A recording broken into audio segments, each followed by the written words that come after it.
Yoon continued running, thinking that she hadn't applied just for the sake of competing. She felt like she had provoked Kim a bit, behaving somewhat childishly out of frustration. She couldn't understand why Kim was so angry. She reflected on his impressive results from earlier tests and wondered if she was jealous of him. She considered apologizing to him, explaining that her goal was to become strong, not just to be number one. She emphasized that she had come there to grow independently of her father's influence. If she encountered someone so skilled, she resolved to admit it and strive to learn as much as possible, determined to stop acting childish. Finally reaching the stamp verification point, where they all had to turn back, Yoon found Kim already stamped and being urged by the commander to hurry due to his impressive record. As Kim crossed paths with Yoon, he casually mentioned almost falling asleep while waiting for her. Frustrated, Yoon loudly requested the commander to stamp her quickly. Snatching the stamp mark, she began running back in frustration, muttering about how irritated she was. The scene shifted to the 105th Division base, the second practical examination center, where Dong faced off against two monstrous creatures in a hall. The monsters appeared terrifying as they charged towards him. Dong swiftly struck down the first monster, causing it to collapse with blood spreading around its body. As he turned to engage the second monster, he noticed the first one beginning to rise again. Blocking the second monster's attack, Dong kicked it down and then swiftly attacked the first monster once more. Meanwhile, Kim thought that the second part of the practical exam, known as the Specialty Weapons Proficiency, was simpler than expected. They merely demonstrated the techniques they had learned in the Hunter Corps to the examiners, marking the end of the test. The destructive power of their moves was irrelevant following the manuals was efficient to pass. Most applicants had chosen swordsmanship for their tests, and Dong received a notably high score among them. Kim observed Dong struggling in combat, noting how challenging it seemed for him. In the final part of the practical exams, known as the Monster Handling Ability Test, privates had to defeat 4 hounds, while privates first class faced 3 goblins, using their chosen specialty weapons, a true test of combat skills. Eventually, Dong managed to defeat the monsters, albeit visibly exhausted. An officer stopped the timer and announced that Dong had taken 7 minutes and 52 seconds to complete the test. He instructed Dong to return to his seat, where Dong collapsed, drained from the effort. Kim watched him and pondered that Dong had many opportunities to dispatch the goblins, but hesitated each time, lacking confidence in his abilities. The officer then called Kim to prepare for his turn. Kim resolved not to be discouraged, determined to earn a promotion to corporal. He vowed to dismantle the monsters piece by piece to refine his skills. The sight of Kim's unique equipment, adorned with iron nails, surprised everyone present. The commander knew that Kim's perfect score in all categories didn't mean he would have an easy time, even with such impressive weaponry. As the monsters approached, Kim considered them mere nuisances. The timer started, and in a swift motion, Kim slashed down all the monsters in a single blow. The timer stopped at 4 seconds. Others were astonished, and an officer remarked on the abundance of talented hunters in the 104th Division. Another officer noted that Kim had achieved a perfect score in all practical exams, despite being only a first class. Yoon, too, was in shock, while other hunters cheered for Kim's remarkable display. Kim responded with a challenging smile towards Yoon, confident in his abilities. Yoon couldn't help but wonder what kind of reckless boy Kim truly was. As evening fell, they all boarded the bus, preparing to leave the exam area. Others on the bus asked Kim about Yoon, suggesting she seemed interested in him. One boy remarked on how she stared at him, even during the stat tests. Another boy speculated there must be something going on and urged Kim to spill the details. Kim replied casually that Yoon had provoked him, so he had simply put her in her place.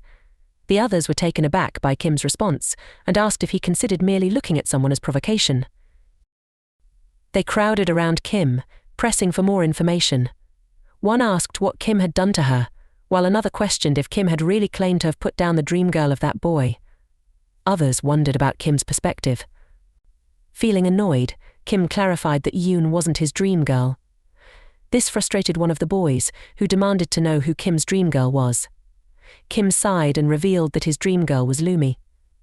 The group was puzzled, asking who Lumi was and if she was some kind of idol. Kim explained that Lumi was known as the dungeon power fighter's greatest beauty, expressing surprise that they hadn't heard of her. After arriving at their destination, they all sat down for a meal and began cleaning up.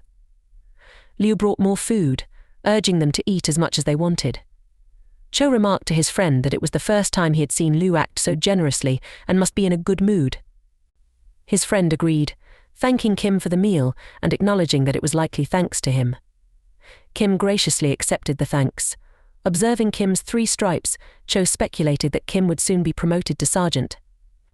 Just then, an officer arrived with drinks and summoned all members of the second squad to gather in the lounge immediately. They agreed, and Dong mentioned he had just finished submitting a report to administration regarding their squad dinner and one member's perfect score in the advancement exams.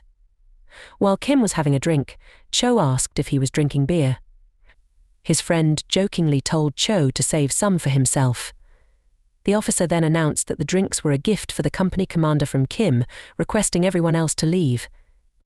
As they departed, Cho expressed frustration, stating that he knew this favoritism started from the beginning, explaining why Kim was placed in their squad after being transferred. At night, Kim wandered alone outside when he felt his power stir. A black monster materialized, and Kim greeted it casually. He reflected that, despite the unexpected appearance, he managed to maintain his composure and quickly formulated a plan. Realizing he didn't need an assassin at the moment, he tasked the monster with gathering information instead. Kim instructed the creature to stop fooling around and stay focused. If it spotted anyone of high rank, it was to follow them closely. Additionally, if it encountered any unusual occurrences, especially those involving demonic energy, it must report back to Kim immediately. The monster extended its hand, and Kim agreed to their arrangement before it departed to begin its work. Kim cautioned the monster to be careful and avoid detection. He felt a surge of anxiety at the thought of the squad entering a state of emergency if anyone saw the monster. Lee approached from behind and asked Kim what he was doing there. Startled, Kim quickly stood up and explained that he hadn't had beer in a long time, so he came out to get some fresh air. Lee teased him about his tolerance, to which Kim assured him it was fine. He thought to himself that dark mages like him didn't typically get affected by alcohol or poison they detoxified automatically upon ingestion. Lee congratulated Kim on his recent achievements and advised him not to get too comfortable and to keep up the good work. Kim agreed with a nod. As Lee walked away, Kim jokingly reminded him that since his tolerance was fine, Lee should make sure he didn't come back too late, lest the others finish all his beer. Kim thought it was fortunate that Lee hadn't caught him doing anything suspicious and resolved to be more careful in the future. Inside, all the hunters were drinking beer and getting quite intoxicated. Kim arrived and was greeted by a boy who asked if he was okay. Kim assured him he was fine. Another man remarked on how much Kim had drunk yet seemed unaffected, commenting that Kim was like a monster. Tian asked his senior hunter if he was feeling all right. The officer, visibly sweating, assured everyone he was perfectly fine after sweating out the alcohol. Kim thought to himself that the officer truly embodied the resilience of a seasoned soldier. The officer then asked Kim if he had visited the gym yet. Kim replied that he hadn't had the chance. The commander, acknowledging Kim's promotion to corporal, encouraged him to use the gym facilities as much as he liked. He also mentioned the squad's VR device, suggesting Kim give it a try. Kim wondered if this was the renowned Hunter Corps' VR room he had heard about. Later, Kim entered gym number 2 and encountered various exercise machines. Puzzled by their function, he wondered if this was how they were supposed to be used. When prompted to select a monster, he chose an orc. Asked how many orcs he wanted to face, Kim decided to challenge himself and selected the maximum number possible.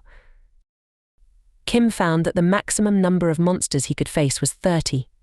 He quipped that he wanted to feel like he was in a game from the Warriors series. Choosing his weapon, he marveled at the options available, and once his selections were made, he donned the VR headset and prepared for battle. As the simulation began, Kim felt transported to an expansive open ground with orcs closing in on him. Impressed by the realism and the impactful feedback of the VR environment, Kim enthusiastically engaged the orcs in combat. The experience felt so immersive and lifelike as he skillfully defeated all 30 orcs, completing the battle with satisfaction. Commenting that the experience felt somewhat lacking with just 30 enemies, Kim decided to up the ante. He selected 30 orcs, 30 goblins, 30 stone golems, and 30 lizard men to face simultaneously. As the horde approached, Kim grinned, remarking that this was now a true monster hunt. He wondered if they had all finished gathering for the challenge ahead. As the battle began, the monsters rushed towards Kim, who wielded his iron-nailed equipment with precision. He launched into a flurry of attacks, striking each monster decisively. One by one he defeated them all, successfully completing the intense battle. With a command, Kim terminated the simulation, bringing an end to the virtual challenge. Removing the VR headset, Kim exclaimed that the experience had been exhilarating, describing it as the next best thing after the dungeon power fighter. Glancing at the screen, he noticed a new skill had been created: basic blunt weapon handling, rated E, slightly increasing proficiency with blunt weapons. Reflecting on this unexpected development, Kim found it pleasantly surprising and realized he could enhance his skills without needing to venture into dungeons. Exiting the VR room, Kim resolved to try out other weapons in his free time. However, he noticed a boy looking at him in shock. Curious, Kim asked what had caught his attention. The boy pointed to a board displaying Kim's recent battle results, showing his victorious performance. Hi guys, don't forget to like, comment and subscribe if you enjoy the content.